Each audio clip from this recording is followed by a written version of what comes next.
Bonjour, c'est Piston Kirk. Comme vous avez pu le voir dans ma précédente vidéo, l'installation d'un logo couleur dans un volant 4 branches a tourné au fiasco. Si vous n'avez pas encore vu cette vidéo, le lien se trouve dans le descriptif. Du coup, le seul moyen qui me reste pour avoir un volant plus sympa, c'est de démonter celui d'origine pour mettre à la place un volant 3 branches. Et heureusement, c'est une opération extrêmement simple. Il faut savoir que le volant 3 branches que l'on s'apprête à poser était un volant qui était d'abord proposé en option sur la 986 avant de devenir standard courant 2000. Il est donc assez facile à trouver d'occasion, le plus gros souci étant d'arriver à en trouver un en bon état. Certains abonnés m'ont demandé si c'était possible de mettre un volant de Boxster 987 sur une 986. Eh bien la réponse est non. Et pour plusieurs raisons. La première, c'est que le diamètre de l'axe du volant n'est pas le même. Sur une 987, il est de 26 mm, alors qu'il est seulement de 17 mm sur une 986. Même si on peut résoudre ce petit problème en utilisant un spline adapteur vendu par Volkswagen, reste la problématique de l'airbag. Car non seulement l'ampérage est différent, mais en plus, la prise d'alimentation n'est pas la même. Il n'y a que 2 broches sur la Boxster 986 contre 4 sur la 987. Il y a donc une forte probabilité pour que la séquence d'allumage ne soit pas la même, ce qui risque de rendre l'airbag inopérant. Il n'est donc pas possible d'installer un volant de 987 sur une 986 tout en restant dans la légalité, contrairement au volant 3 branches que nous apprêtons à installer, qui lui est légal car il a été homologué pour ce modèle. Allez, il est temps de l'installer. Pour commencer, il va falloir mettre votre volant parfaitement droit. Roulez un peu avec votre voiture pour vous assurer que vos roues et votre volant sont droits. Ensuite, prenez un bout de Chatterton et collez-le entre le volant et le plastique du tableau de bord. Puis, donnez un coup de cutter entre les deux pièces. Cela nous permettra de repositionner plus facilement le volant par la suite, car pour le démonter, nous allons devoir le tourner. Comme on va débrancher l'airbag, en théorie, il aurait fallu que je débranche la batterie 1 heure avant toute intervention. Mais comme j'étais un peu à la bourre, je n'ai attendu qu'un petit quart d'heure. Je sais, c'est mal. Mais heureusement, il s'est rien passé. Sur ce volant démonté, on peut voir l'emplacement des deux vis qui retiennent la partie avant du volant.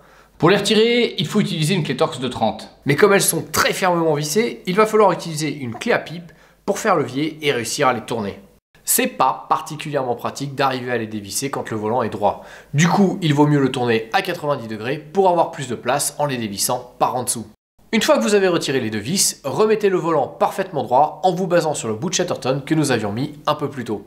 À présent que l'airbag n'est plus retenu, on peut commencer à le retirer délicatement en faisant attention à ne pas tirer trop fort car il est encore retenu par la prise d'alimentation de l'airbag. On déconnecte l'airbag en faisant levier avec un tournevis plat, puis on le retire complètement. Si tout s'est bien passé, l'airbag vous a pas explosé la figure et vous pouvez donc continuer ce tutoriel en débranchant les deux câbles du klaxon. Puis, munissez-vous d'une clé de 24 pour dévisser l'écrou central qui maintient le volant. Avant de retirer le volant, assurez-vous qu'il est toujours parfaitement droit. Puis, faites de petits mouvements de haut en bas en tirant vers vous pour réussir à le déboîter. Quand on le retire complètement, il faut veiller à récupérer la rondelle et à ne pas accrocher les câbles en les guidant vers le trou. Si le volant résiste trop, ne forcez pas. Revissez un peu l'écrou, puis recommencez à tirer. Comme ça, vous ne vous le prendrez pas dans les dents au moment où ça lâchera. Et rigolez pas, ça arrive beaucoup plus souvent qu'on croit. Au moment d'installer le nouveau volant, il faut bien faire attention à le glisser dans les deux clips en plastique. Commencez par passer les câbles pour les amener à l'intérieur du volant, puis une fois que c'est fait, emboîtez le volant dans les clips en plastique que je vous ai montré précédemment.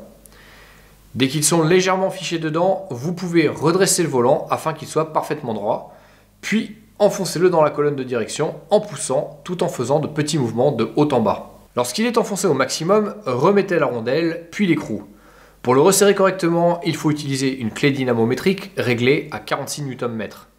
Ensuite, remettez l'airbag, puis serrez les deux vis Torx avec une pression de 10 Nm. Bon, comme j'avais pas de clé dynamométrique adaptée pour les vis Torx, je me suis contenté de les serrer comme une brute pour être sûr que l'airbag reste en place en cas d'explosion.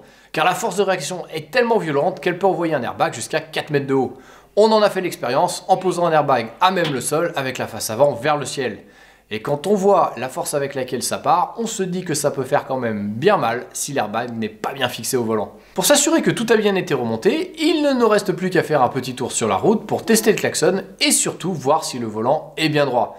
Si ce n'est pas le cas, vous allez être bon pour tout redémonter. Et croyez-moi, ça arrive bien plus souvent qu'on croit. Et voilà, un élément de plus à rajouter à la liste des options de la Boxster de mon père.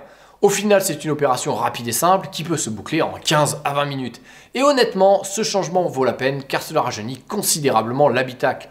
Mais pour que vous puissiez vraiment mesurer l'impact esthétique de cette modification, je vous ai préparé une petite image comparative avant-après. Franchement, c'est pas top? Personnellement, j'adore cette transformation. Mais le plus important, c'est que cela plaise au propriétaire de la voiture. Et c'est pourquoi j'ai pris la peine de filmer la réaction de mon paternel au moment où il a découvert son nouveau volant. Ouais, c'est pas mal, mais je me demande si je préfère pas celui à 4 branches. Vie de merde. Allez, à la prochaine.